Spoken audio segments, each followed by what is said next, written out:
This is episode 19 of the Forever Getting Better podcast, and today is a special episode because we are here with Tyler Yahres. Do you say it Yahres or Yahres? Yahres. I've gone my whole life without people ever saying that correctly. Yeah. Literally ever. Mm-hmm. People used to call me Yahoo in school. Yahoo. Because they couldn't say it. I'm like, whatever.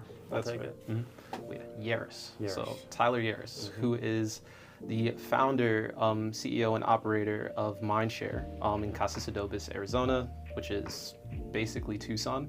Him and his wife also founded another company, which is a skincare spa, right? Called Blur Studio, Skin Studio. Yep. And the reason why I wanted Tyler to come on as the first guest of this podcast, especially for episode 19, is because if you are somebody who cares about analytics or statistics at all, then you know that most podcasts don't make it to 20 episodes. And the fact that we're literally only one episode away. It's like 3, right? Is the max that people make it usually? Yeah. So if you make it to 20 episodes, you're in the 1% of podcasts. Like just in terms of the amount of episodes that exist.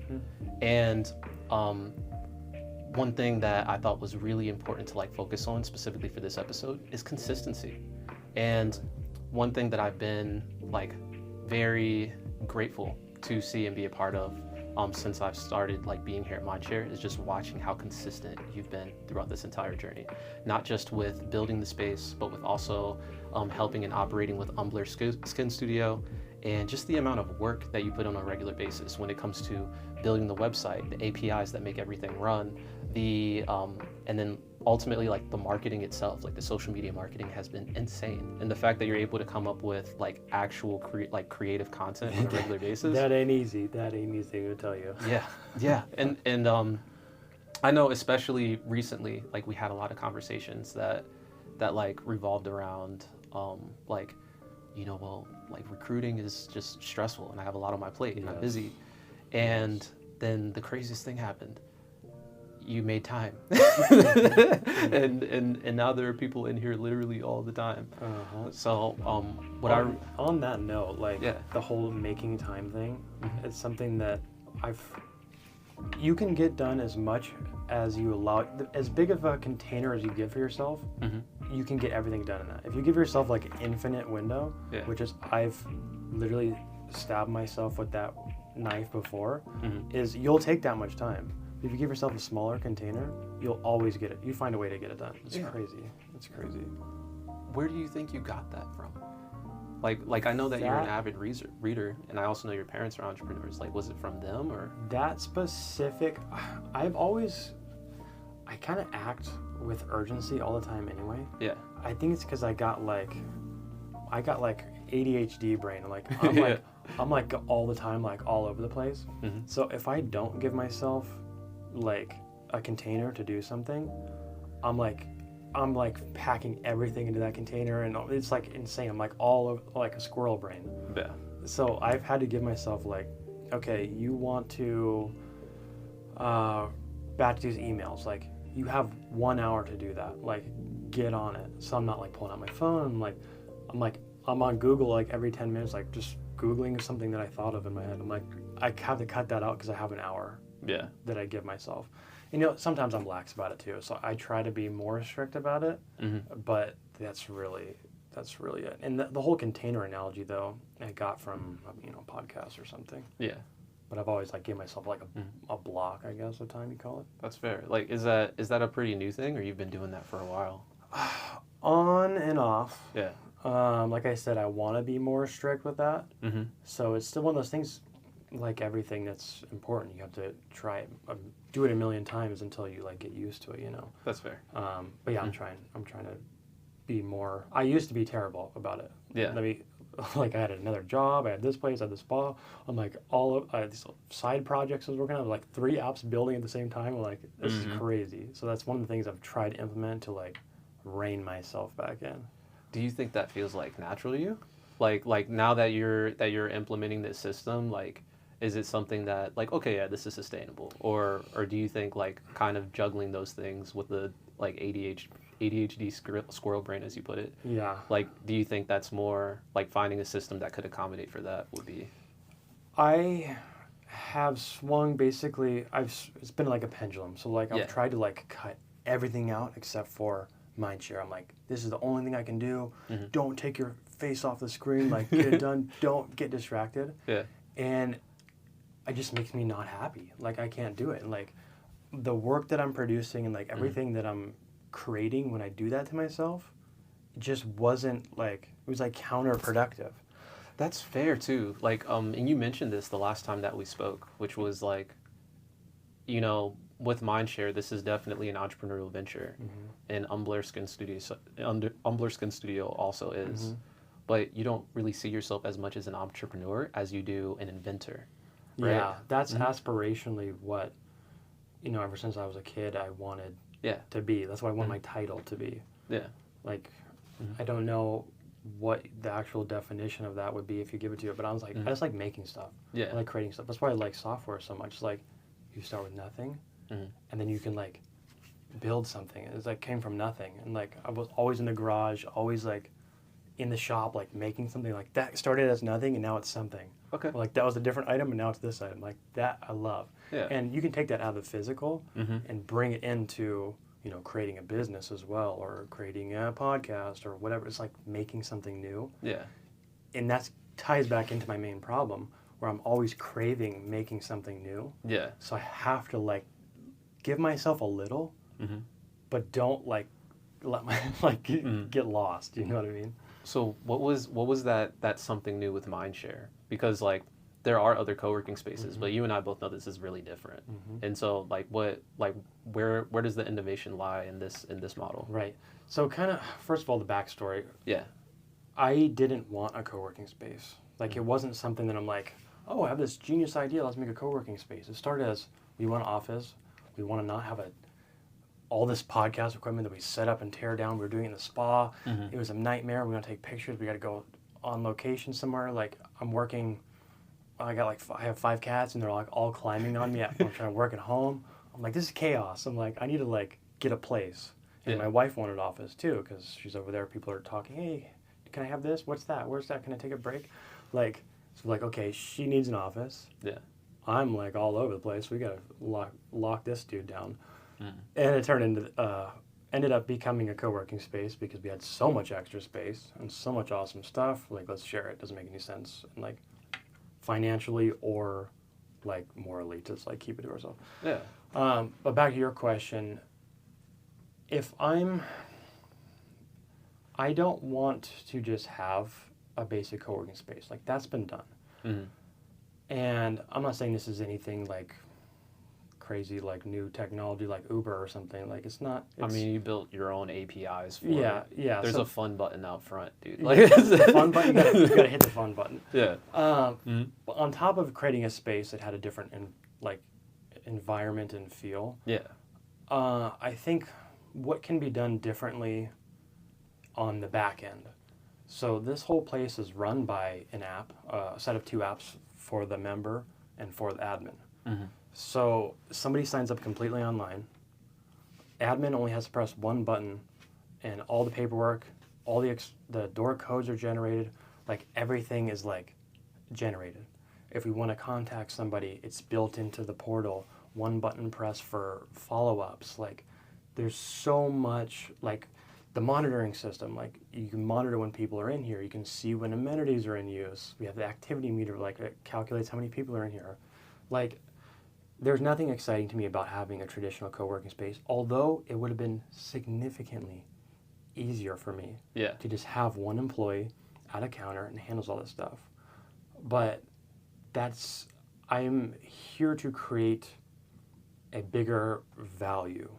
Yes. And and invent something new, essentially. Yeah. You know, so taking my love for software and bring it into this is something that keeps me interested, because I can add features for days. I can do software for days, and like, that's my thing that I found. I told myself at one point, no more software. Like, focus on marketing only, and I hated it. Yeah. Like, it just like drained me. Like, it was terrible. So I'm like, again, there's my balance for my tornado brain that I need to do both. Yeah. So I satisfy that fix, and that's also creating an underlying value that a traditional co-working space just wouldn't have. Yeah. You know, it's taking an industry it's more like, look at like a car wash. Like it kind of runs itself a little bit. You know what I mean? So like you can buy one of these, for example, if we ever wanted to expand this or something, and it's like a whole different industry now. Yeah. When you put that software piece into it. You know what I mean? So like somebody could have one of these and just press buttons all day to accept people. You know, obviously that doesn't take into account the marketing, which you need to get people into it. Yeah. But you can kind of see where I'm getting at. Yeah. Did you expect, like, when you created it, did you expect to get as much attention as you did from, like, from digital nomads and creative types? Because that's a lot of the people who inhabit this space, right? Yes. Yeah. I honestly was not really... I didn't know. I didn't know what to expect, honestly. Yeah.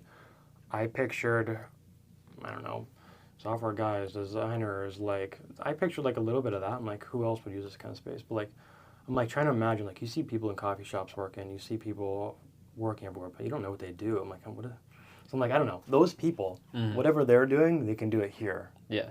But I don't know. I guess I didn't really have a real avatar, I guess. I probably should have thought more about that and really built that ideal client in my head. But yeah, it's a wide range of people. Like we have pet photographers, you know, marketing guys, social media people, spiritual, like recovery people. Like it's crazy. Like it's all over the place. Guys, there's a group of dudes building an app. Like it's just awesome. Yeah. And that's a piece of value. Seeing all the different, it's just exciting. Yeah. Who's your favorite? Like, you gotta have like a favorite project that you've heard about, or like something like that. Like, I'm not saying like, yo, this is the best customer. I'm not saying that at all. But pick your favorite child. Yeah, dude. Yeah. It's got to be the app guys, right? Yeah, that excites me. Yeah. Yeah, it's just I think it's just my field. And they're two cool, super cool dudes, and like, I actually got access to the app, and it's awesome. Yeah. It's like, I don't know, and it's like seeing people, like. Are we allowed to talk about it?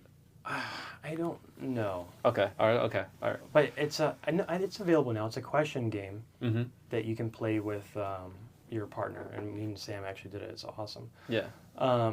But beyond what it is just like seeing people build stuff here is like fires me up. It like reminds me why I'm doing this. I'm like, this is like, and I don't know. It's like a weird thing. No, that's fair. Well, like even to get to this point, like there were definitely like a lot of hurdles that you needed to jump, and like when you ran into roadblocks, like I know that you're an avid reader, and I don't know all of the people that you follow, but I know like you're a fan of Gary Vaynerchuk. You know, like Alex Hormozi. I don't know if you listen. Yeah, like I've gotten him recently. He's yeah. I like looking at him, dude. I'm like, this dude is swole. I'm like, I gotta go make some money and go to the damn gym. You were in the LA Fitness, like, was it this morning or yesterday morning? Every day, dude. Every day. I'm not missing it. I'm not missing it. Yeah. Like, I mean, it's not like your guns went away, dude. Like, when I met you, you were freaking... I'm trying to be super swole, dude. And I take, like, go on a trip for 2 weeks, I come back, I'm like, I'm skinny. I'm like, I gotta eat some protein and go to the gym. That's fair. Yeah. But no, that just makes me feel better, you know. No, I get it. You know, I get it is, yeah. Yeah. Like when it comes to all of that, like between being a husband, being a cat dad, like a lot of cats, bro. A lot of cats. Yeah, like entrepreneur, inventor, and like also getting into the gym. Like what piece of advice or like what have you read that's really helped like balance all of that and really keep you going? From my experience first. Yeah. The container piece. Giving yourself the container is super important. We already talked about that. You have to be excited. And your goals have to be big enough to keep you excited. Yeah. Because I got myself in a place where I'm like, oh, I need to get X number of members. I'm like, that is the worst goal ever. Yeah. Like, it's a metric that you need and it's important, but like, what's the 10-year vision? What's the ultimate? What's the end game? Like, that's the stuff, the North Star that you need to set your eye on. People think so small and you get caught up in the day-to-day. And it's just not inspiring down there. Like, you got to do the work. You got to be down there. But, like... What is the North Star? Like where you... Like... And that's something that's evolving. And be able to evolve. Like, revisit your goals often and change them depending on where your life is at. But there's so many routes that this can take with the model that I chose, and that's another reason. Like franchising, opening multiple other locations. Yeah. You know, like there's what rerun of you know what I mean? Like there's so much more potential in the route that we're going, and I love that. And I love looking at really like massive numbers that like you look at and you're like, oh, I'm an idiot. I'm like, there's no way that's gonna work, like because it's so big. And then you're like, you have to like get yourself out of that. You know what I mean? So like, be like, no, I can do, you know, sell this place for 500 million. You know what I mean? Like, think a big number, and you say it out loud, and you're like, oh, that's not gonna work. Like, look at where we're at now. But you have to like get out of that. You know what I mean? Like, say uncomfortable, make uncomfortable goals. Ultimately, is what I'm getting at. That's a quote that I really like from Arnold Schwarzenegger too. He says like, if your dreams don't scare you, then they're not big enough. Yeah. And it's not. Why do you want to live a life chasing like a mediocre goal? Like that's why we do this. You know what I mean? Yeah. So I don't know. Yeah, think big and make yourself uncomfortable if it's good for you. Yeah. Top 3 books. Top 3 books. Yeah. Excuse me. I'm currently reading The Comfort Crisis. Have you read that one? No, I haven't. Phenomenal book. Yeah. It's basically talking about, you know, getting out of your comfort zone, doing things differently, and talking about how people get so, like, your threshold for what you're willing to, like, accept goes down and down and down and down, and, like, all of a sudden you're complaining because your tummy hurts. You know what I mean? So it's about, like, I don't know, basically, like, breaking out of that comfort crisis that you're in and, like, pushing yourself harder and seeing how much more that you can accomplish. Yeah. I'm, like, barely into it, but that's what I'm getting out of it so far. Okay. I also liked, was it Effortless, or what was the other one he did? Essentialism, I believe. I think it was Effortless. Effortless was the... What is it? I don't remember what it's called. No, because it's Effortless, and Effortless is I think that's the second book. I think Essentialism is the first one. Yeah. Yeah. Yeah, both of those books are phenomenal. I don't remember which one. I borrowed Effortless from you. I was like, dude. I think it was that one. That was the first book that's a phenomenal book about simplifying. It's kind of like counterintuitive to the one that I just talked about. Yeah. Because it's like simplifying things, but the way what I took from that, you know, like I can only retain the important things that mean anything to me. Yeah. What I got out of that one basically is just eliminating all the nonsense, like... Like, let's be productive, not busy. Yeah. Yeah. And there's, like, so much stuff that you think you need to do that you don't need to do. There's so much stuff that you're doing. It's like, why didn't I stop and take a minute to think about why I'm even doing this? Like, and that could be in work, and that could be in personal life, too. Like, why am I playing this video game, and it's pissing me off, and I'm not even having a good time? Like, just get rid of stuff. By the way, like, Polytopia... Like I definitely, dude. I got addicted to it for a few days after. I had to delete it off my phone. Dude. Yeah, I deleted it. We got it in the car, so whenever I'll like get home, sometimes I'm like, oh, I'm just putting a quick game on and just play in the car. I'm like, what am I doing? I'm in the damn house. Yeah. Okay, but yeah, there's kind of 3 books there. But what's another one? Comfort Crisis, Effortless, and Essentialism. I'm about to pull up my Audible history. I've been listening to a lot of like history books and stuff too. I think there's a lot like war history. Has been like really interesting me lately. There's like a lot that you can get out of like the strategy. What's this one? It was like 33. Excuse me for pulling my phone. Oh no, you're good. This, but yeah. Okay, library. I'm gonna be honest with you. So like, if you've listened, or if anyone ever listens to like any of the previous episodes, of course, the intention is to be better when it comes to making like content that's actually valuable to people, and that includes quality. But like the first episode, I did it on a car ride to Phoenix, and it sounds horrible. There you go. And then like, but you did it though. Yeah, and then the next 10 were like me on my couch.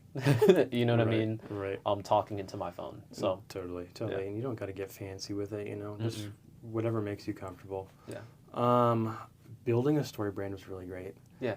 I love the Elon Musk documentaries so much. Nothing gets me fired up more than a good Elon documentary or biography. Yeah. Both of those books, the first one by Vance and the second one by Isaacson, phenomenal books. Like, just, I love biographies because it really, it like lets you, like, you can put yourself into it a little bit and like learn from someone who's done it before. Yeah. Instead of like, here's step one on how to do this. It's like a little bit more like, I don't know, it's cool to hear stories, and I like stories a lot. So and that's interesting too, because like, do you think you like maybe identify with Elon a little bit? Because even when we look at the start of his career, like, he doesn't identify as an entrepreneur either. He calls himself an engineer. And then the first project that he really made that like was like a cash cow for him, you know, it was PayPal. You know, that's software. Yeah. So maybe, yeah. I mean, I look up to people who want to build new. I get, inventors. Like, I love the Steve Jobs book. He was more of a design guy, but, you know, a real visionary in creating stuff. Yeah. Yeah, I don't know. I just, everything he's doing is just inspiring, and like, it's one thing to be a founder, and there's one thing to be a founder that knows your shit too. Yeah. I don't know if I'm allowed to say that in here, but I mean, I don't cuss. But I'm probably not gonna bleep anything. Just bleep that, or just ignore it. Like, I'm just gonna upload. To be honest. Yeah. Something about just being inventive and creating new things. Anyone who does it, I admire. Yeah. Like, if you can create something new, like, and you know it, I just have crazy admiration for that. I feel that. Yeah. Well, all right. And that could be anything. Yeah. That could be like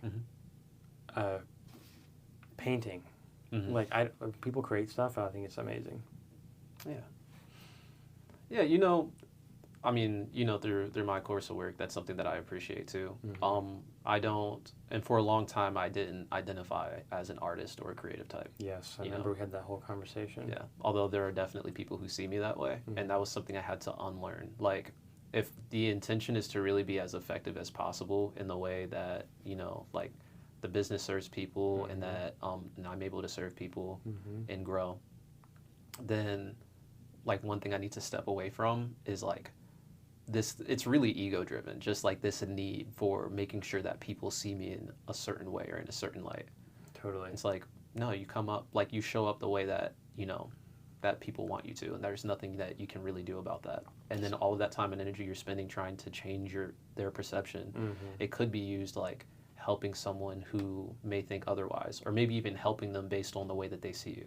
Like, okay, JDB Media is a company that focuses on marketing strategy, and like, I'm a data analytics guy and a numbers guy, and I'm really good when it comes to strategy. But I aspire to be that, but I get into it. I'm like, I love numbers. Numbers are like what makes the world go around. And I'm like, I hate this. Like, get me out of here. And that's what I'm saying. Like, nobody likes that. So it's like, let me use that gift.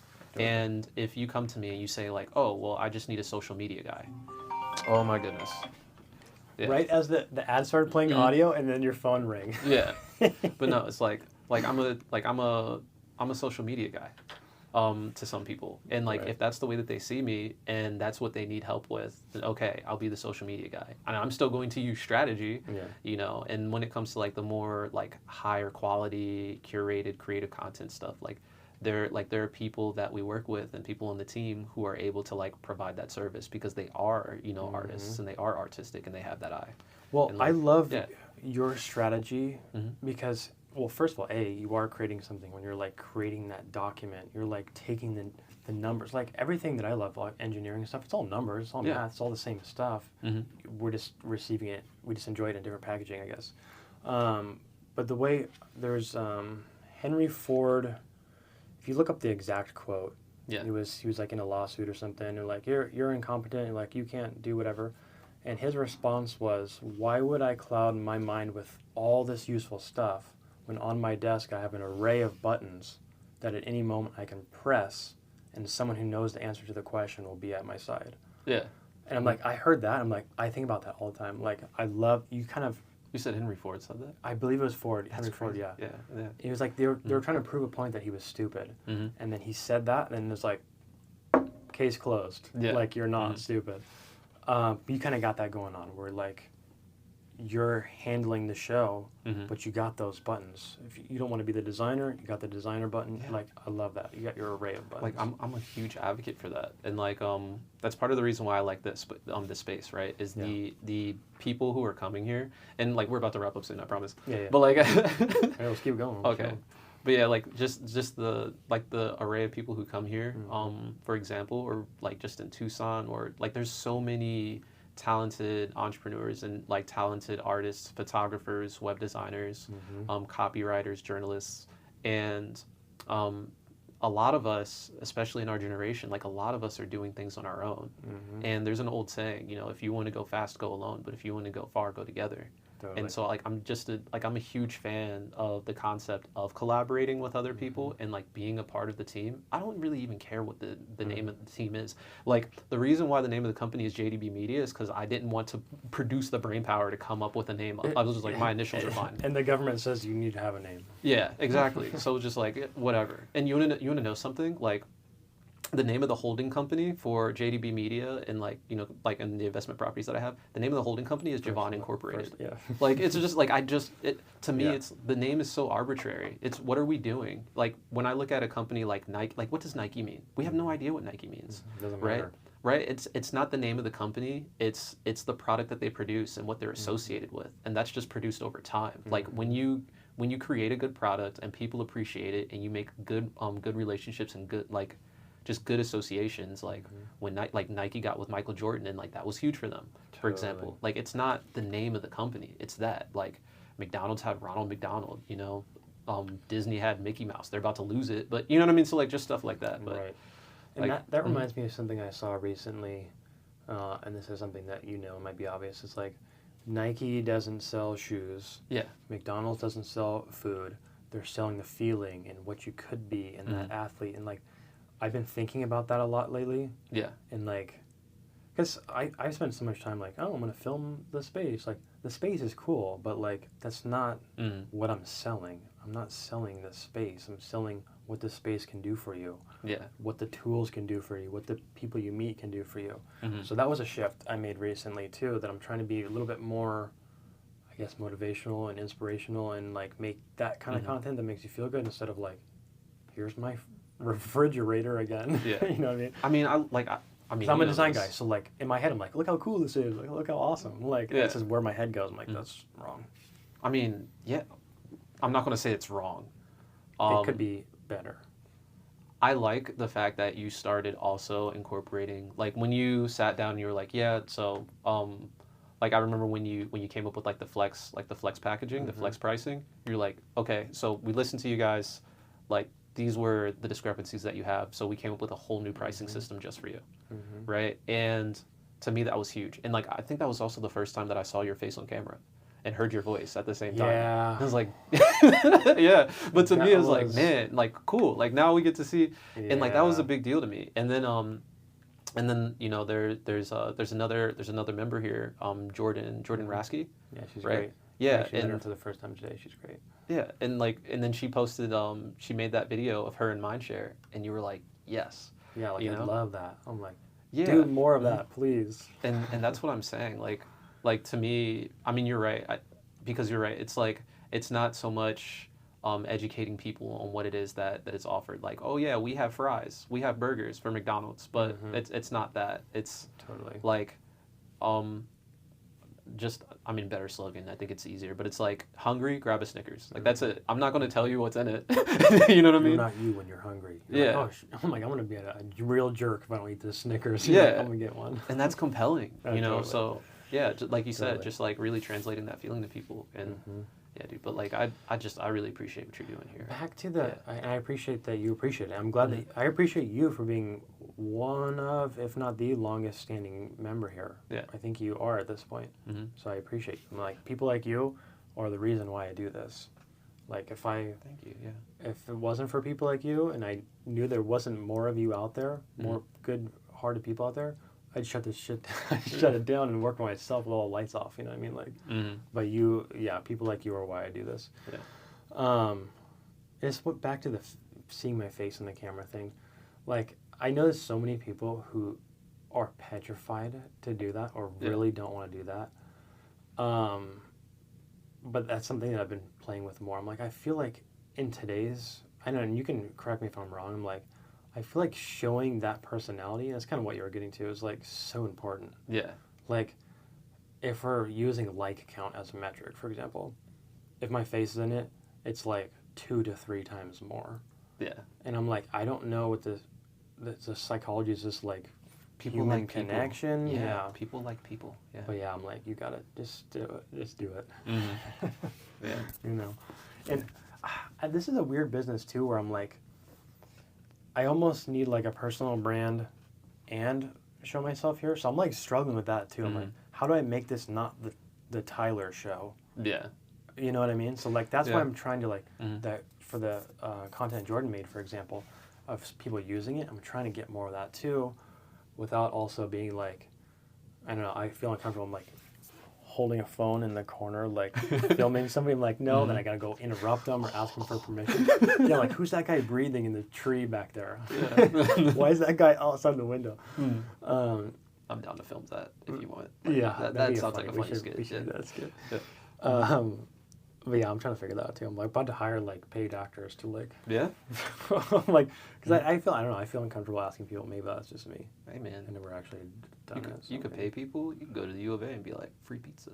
You know what I mean? Yeah. But I want it to be like really cheesy, like like infomercial type people. That'd be so funny. Yeah.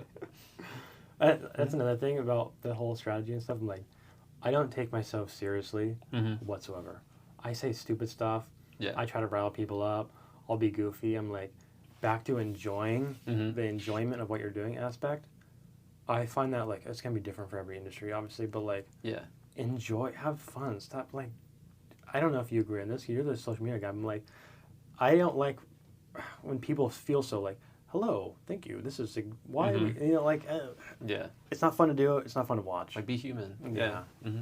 I'll tell you this, like, one of the first videos that I saw, I think this is before I went to go check out the space. I just like, I saw, it came up on my feed, like Mindshare is one of the like first videos you made. And I was like, oh dude, this place looks really cool. Went to the page. And it was, you know, another video where you were showcasing stuff, but you spent a decent amount of time focusing on the wall in the bathroom where you have like all of the, you know. The billionaire bathroom. Yeah. Yeah. And I'm a stickler for bathrooms. Yeah. Even the one in the spa. I don't know if you've seen that one. No, I haven't seen that one. You gotta have a good bathroom. Yeah. Sorry to interrupt. No, you're good.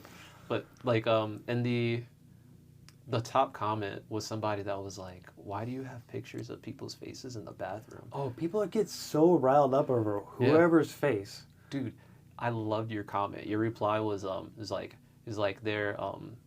their gazes are comforting. Yeah. You know, and like that was it. Like period. Yeah. People are like, you should delete that comment. I'm like, no. I'm like, I love that comment. I'm like, let me have it. I mean, yeah. Like I had died when I saw that, and I think it was actually after I read that. I was like, all right, I'm going. Yeah. Totally. So, totally. Yeah, man. But I'm a huge fan of that.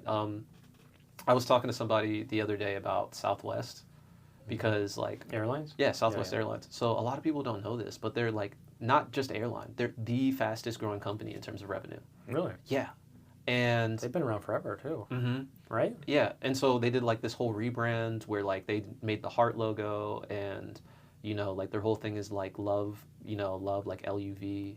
And like if you ever go into the planes, like, you know, like I just got back from a trip and I was on Southwest. Like if you go on there and they do like the, like when they're doing the safety announcement or whatever, like they crack jokes, like they'll say stuff like, oh yeah, like, in the event that this flight becomes a cruise. Yeah, exactly. Like stuff like that. Like, like we'll be handing out refreshments and like, you know what I mean? Just like complete jokes.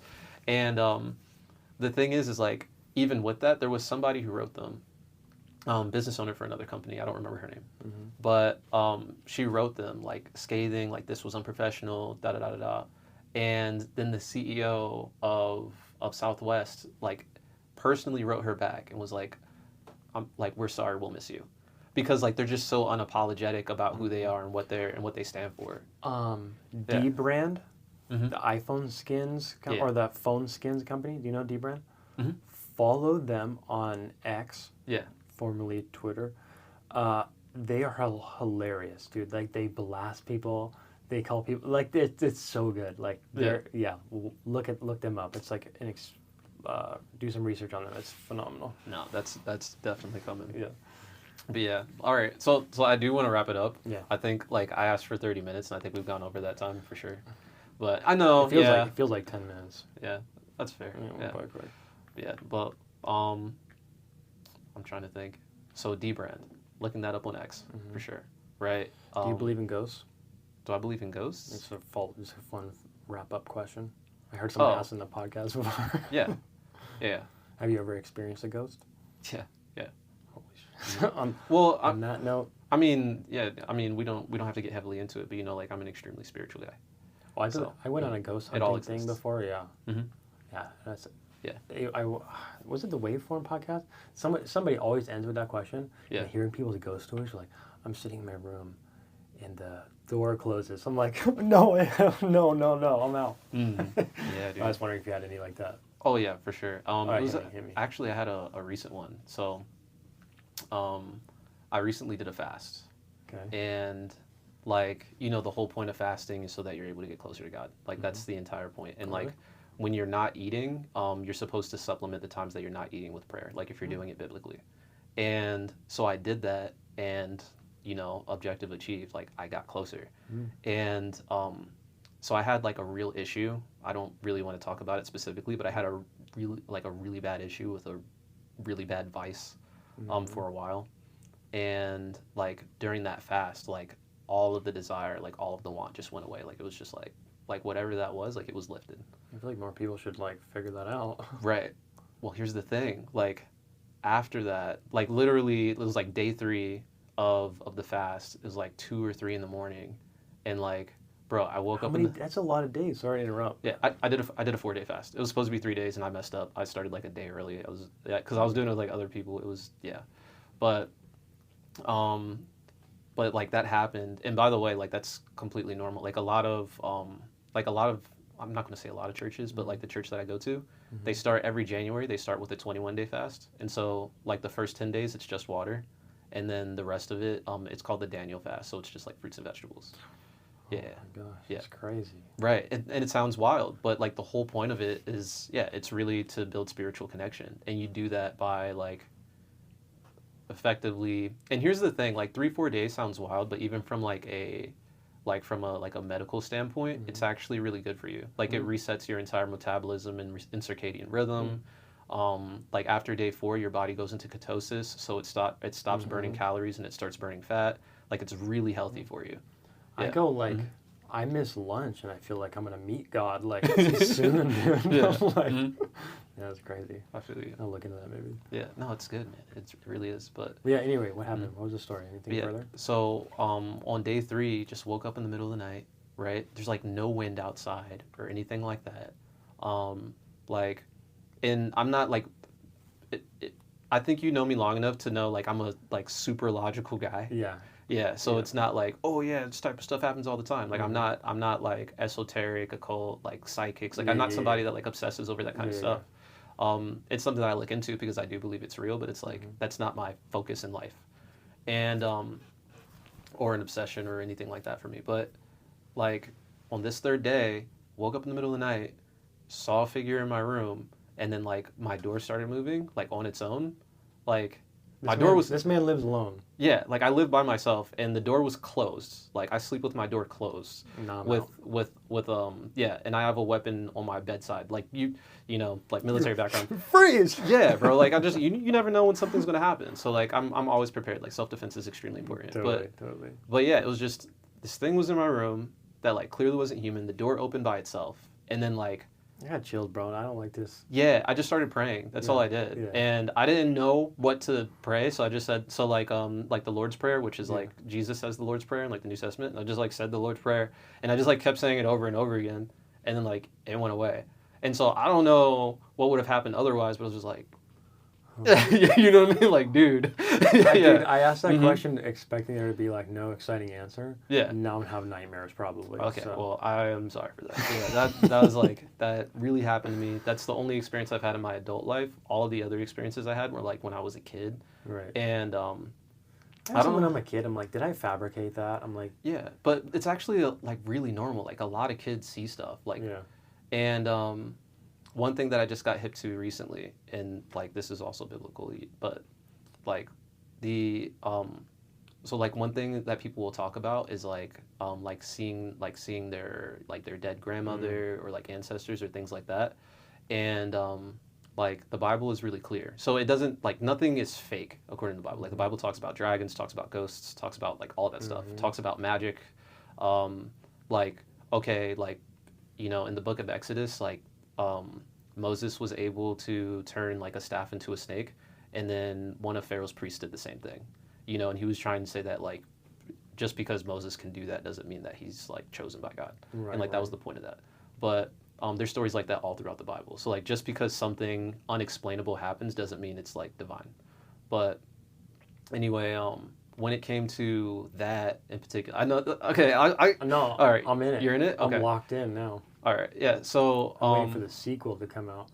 Yeah, but yeah, it is pretty interesting to me. But yeah, like when it comes to, I went on a tangent and I lost myself. I don't know. There's ghosts involved, dude. This shit's crazy. I don't know what's going on. I just know. How about aliens? Do you believe in aliens? I believe that they can exist. Cool. Do you think they've ever been here? There is no substantial evidence to declare that aliens as we know them to exist, like extraterrestrials, were here.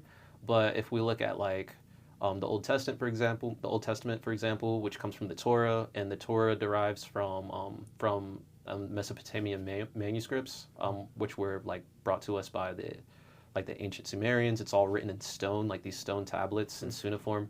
Like it's the oldest writings that the human race has. Like it's the oldest writings that exist, these stone tablets. And all of them haven't been deciphered. Like more are not deciphered. Like we found so many. Epic. Yeah. Super epic. Yeah. So like when we look at them, like just the ones that have been like deciphered by scholars or whatever who like studied ancient cuneiform and are able to do that because whatever, like that's literally their life's work. Like what we see is like according to them, like yes, there were beings that came down and you know and actually essentially bred with like indigenous species, and like that's what created humans. And like there's a whole thing, like basically humans were genetically engineered in order to like mine for gold because they needed gold to sustain their atmosphere, and like there's a whole thing. And like it sounds weird, but if you look at it like from a chemist's point of view, it all makes sense. Like the refractive like number one, the weight, the atomic weight, and then like the refractive property of gold itself, it's just able to like put more energy into the atmosphere or whatever, and like basically it just helps like with bonding of like certain chemical elements, and it's a whole thing. I feel genetically engineered sometimes. Yeah, and like why are we obsessed with gold? If I drink a Monster energy drink, I feel like genetically engineered for sure. Yeah, but yeah, it's super crazy. But yeah, huge tangent. But yeah, when it comes to ghosts in particular, yeah, okay. Biblically, the Bible is very clear. Like when someone's spirit leaves their body, because your body's just a vessel. So like when your spirit leaves, like it goes back to God. Like unless you intentionally made the decision to separate it, which is which like there's a whole thing like. You know, sin, the whole like root of sin is rebellion against God, and that's an active choice to separate yourself from God. I really like the analogy of like an ocean and a cup. It's like that's what I like to think of with like where we came from essentially. So like imagine God being an ocean, right? And like our body is like this bottle, and the bottle is empty. But then when we're born, we essentially scoop up a piece of God, and that's our spirit. And as time goes on, what happens is like we go through our own experiences, our own traumas, we learn things, and this is where the soul comes from. This is where ego comes from. But at some point, the water needs to return to the ocean. And when that happens, like it then gets diluted. And who knows what that looks like? If we're even looking at it from a biblical point of view, it says that it's something that we'd never be able to possibly imagine. When you are talking to something that looks like your grandmother, once again, all biblical. That ain't grandma. Yeah, it's not your grandmother. That's the point. Yeah. Who is it? Get out of my room now. Yeah. And so like, dude, I'm just, you know. Yeah, you can go on for days at that. Like, there's so much to think about there. It's wild. Yeah. And like I said earlier, I'm a Googler. I'm about to who's that in my room right now? Like, I love Googling stuff. Yeah. Hey, bro. I can go all day. And I'll also say this, like, from no pressure. Like, I'm not saying this from like a Christian or religious perspective at all.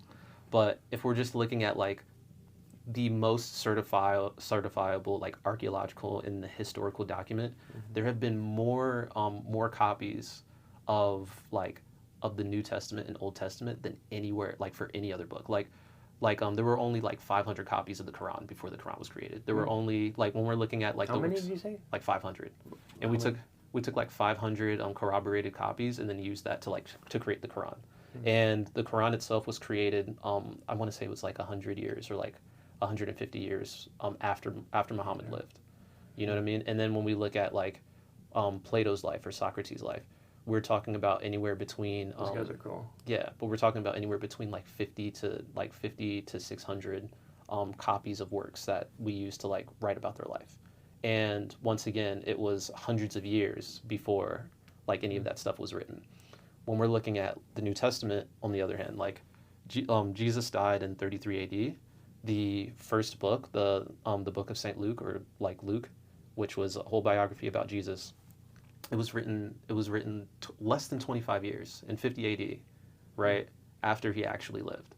And time is crazy. Yeah, there were can't even imagine. There were 500 eyewitnesses to Jesus' life that he spoke to when he wrote the book of Luke, right? Just as an example. And like in just that time span, like the time span that I like to compare it to is like basically where we're like us right now in comparison to 9/11. Like 9/11 was an impact event. Like, and think about it. Like anybody that you know that was alive during that, like you can ask them like, hey, where were you and what were you doing during 9/11? They can tell you in explicit detail exactly what was going on because of how significant of an event that was for us. Burns it into you. Exactly. So just imagine if somebody dies and then 3 days later rises, and then their tomb is empty and the sun goes dark and there's earthquakes around the entire world. This is all stuff that's not just it's not bricks, dude. I'll be like, no. Yeah. And it's not just written about in the Bible. Like virtually every other corner of the world like experienced it, and it's documented. So it's not just something that's in the Bible. And it's like, yeah, dude, I just think it's super interesting. And if anything, I think it's really good to read about as a historical document, if nothing else. Yeah, like I said, I'm big on history stuff. So I'm not a religious person at all. Yeah. Not for any. I just never have been. I never grew up that way. No pressure. But I do love history. So that's when I get excited about. Yeah, dude. You can go all day on that topic. Like the ancient Greeks, they had it's the most documented. They had over 5,000 corroborated copies of the New Testament that they used to put together the New Testament that we have now. And the Old Testament is just the Torah, which the Torah comes from those Mesopotamian manuscripts, which are once again like the absolute oldest that we have, written in stone. History's crazy. Time is crazy. Yeah. Can't even grasp it. You can't even grasp how long ago that was. Yeah. Like we've been alive for like not even like anything. It's crazy. So where we are right now when it comes to like math and agriculture, you know, they say like it's about 6,000 years old, how long we've had that technology. The oldest stones that they found, they date them back to 14,000 years. So like, who was writing before humans could write? Yeah, it's insane, dude. The universe is a weird place, man. Yeah, I was happy to be in it. Yeah, but yeah, man. So I won't say on it, but yeah, that's definitely been something that's interested me quite a bit lately. Yeah. I love it. Yeah. Yeah, good stuff. But yeah. Okay. So Descript. Yeah. Aliens. Aliens. Religion. Ghosts. A bit. You name it, dude. Yeah. Yeah. You name it. I'm all. That's a good. That's good. Yeah. Like any other curveballs you could throw at the end there. I'm like, I think we hit all of the bases. Yeah. Like, I mean, I didn't expect to get into that. I really just wanted to talk about your business and how you got here and consistency. And I'm glad I got to share that with you because you gotta fly out the script a little bit. Yeah. We learn a little bit more about each other and new things to think about. Yeah. I just got back from Muay Thai, so that was cool this morning. You want to do more stuff like that? You went to LA Fitness? Yeah. Yeah. Like I just do like strength training stuff. I don't like I want to do like boxing or like kickboxing or something like that. I feel like that'd be fun. Yeah. I mean, dude, you should come sometime. I might just go downtown. Yeah. And just pick a fight with a yeah. Here's $20. Psych. Yeah. Every Thursday at 6 p.m. I go downtown and just fight. Dude, oh my goodness. Yeah. It's Thursday night bum fights. Bum fights. Bum fight 6 is a banger, dude. Yeah. No, I appreciate you. I'm definitely going to read those books, especially Comfort Crisis. Yeah. That's high on my list too.